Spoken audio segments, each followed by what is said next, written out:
Well,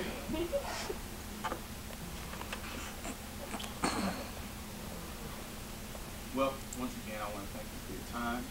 Brief roadmap. I will first begin to address some of the points that my partner put forth, and then also address some of the points that were put forth by our opposition and our rebuttal. So, if you do want to give those of arguments, you put them back. So, once again, thank you for your time.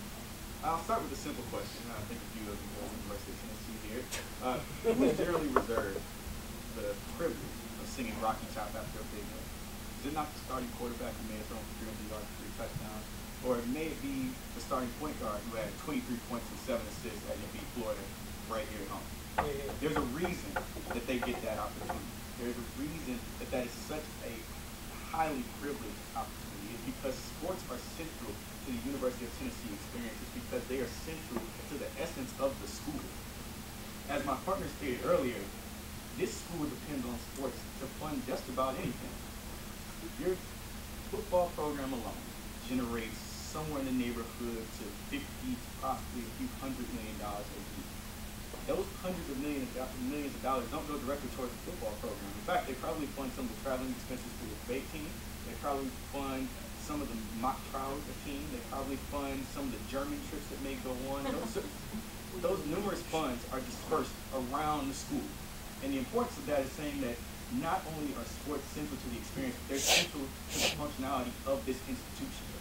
And so when it's suggested by the government that somehow we should drop it like it's hot, which in my presumption says that we should just drop it and move this way. Dropping sports and moving towards debate is not in the best interest of the school.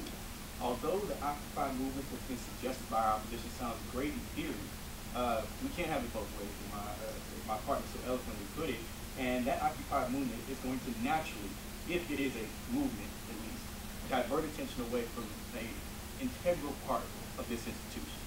If we go and say, you know what, we're going to get thousands of people to occupy Neyland Stadium, we're going to stop spring practice, and we're going to make sure that everybody comes out and debates because we want to develop intellect. That sounds great on paper, but that is going to stop this school from being able to function.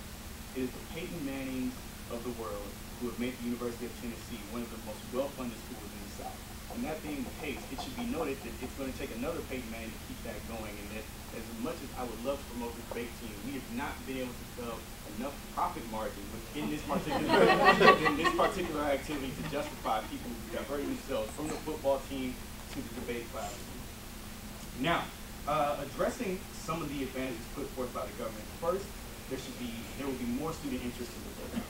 Now, as many of us would like to think, by having a movement, you would be able to draw enough attention, but in fact, you could just be an irritant.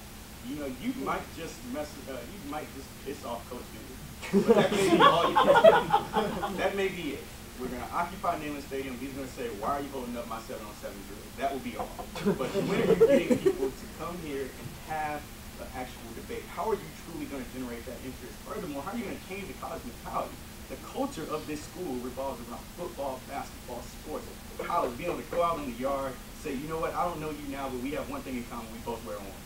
And so how are you changing that by simply having an Occupy movement, which, if it is going to be a movement, which requires it to be macro, is simply going to act as an irritant and a distraction from what it is the school is supposed to always be about.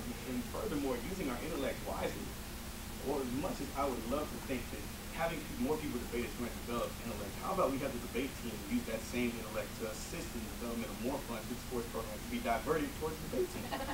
There is a much more useful way you can demonstrate on behalf of the debate team, but simply put, the movement, which has been suggested by our opposition, is not addressing those needs. So we get to our disadvantages, which should count as voters. One, the school will lose money if this is a vote, if this is a true disadvantage. There's an actual movement which says students stop buying season tickets, people stop going to football games, league ball games, male ball games, and just stop attending sporting events.